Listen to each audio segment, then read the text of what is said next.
Ahli hukum bongkar perbedaan keterangan Ibtu Rudiana, AF dan Dede. Dugaan rekayasa kasus Vina Cirebon semakin kuat setelah ahli hukum pidana Azmi Syahputra membongkar kejanggalan-kejanggalannya di sidang peninjauan kembali, PK, Pengadilan Negeri Cirebon pada Jumat, tanggal 4 Oktober tahun 2024.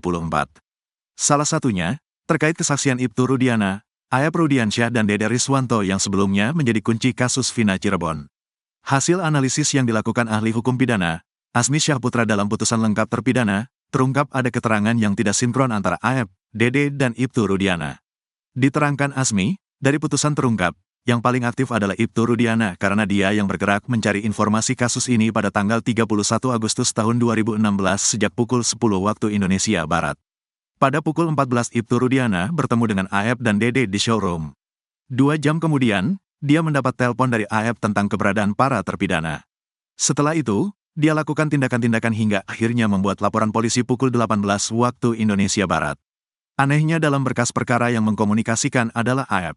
Tapi AF diperiksa belakangan. Padahal yang kontak pertama adalah AF, orang yang paling tahu, yang juga mungkin bersinggung dengan peristiwa malam itu. Karena AF yang ngajak, terang Azmi dalam sidang PK yang digelar Jumat, tanggal 4 Oktober tahun 2024.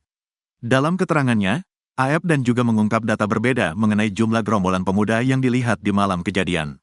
Yang satu mengatakan 5 orang, lainnya 8 orang. Bagaimana mungkin dalam satu peristiwa dalam satu titik di warung Madura, ada orang berbeda, katanya. Lebih aneh lagi, tiba-tiba hal itu didesaikan kembali oleh Ibtu Rudiana menjadi 11 orang.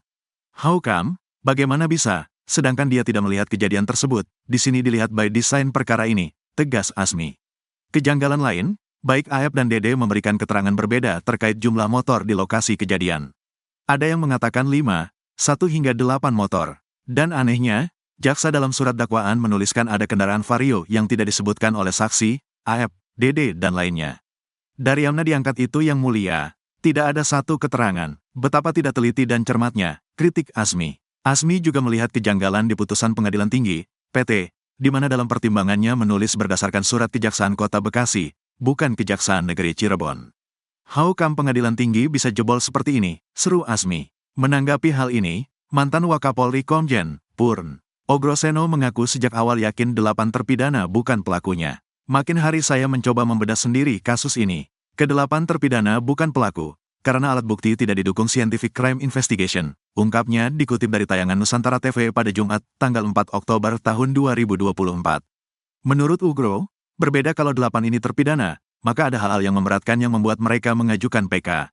Mereka emang bukan pelaku. Sehingga kalau ajukan PK, keadaan baru yang bertentangan pasal 16-286 KUHP, katanya.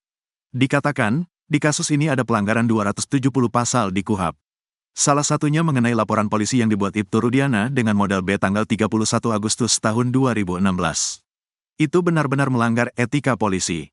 Harusnya dibuat polisi yang datang ke TKP, ungkapnya. Selain itu, terpidana dengan ancaman hukuman 15 tahun juga wajib didampingi penasehat hukum. Ada 270 pasal yang dilanggar mulai penyidikan, penuntutan sampai pengadilan, tegasnya.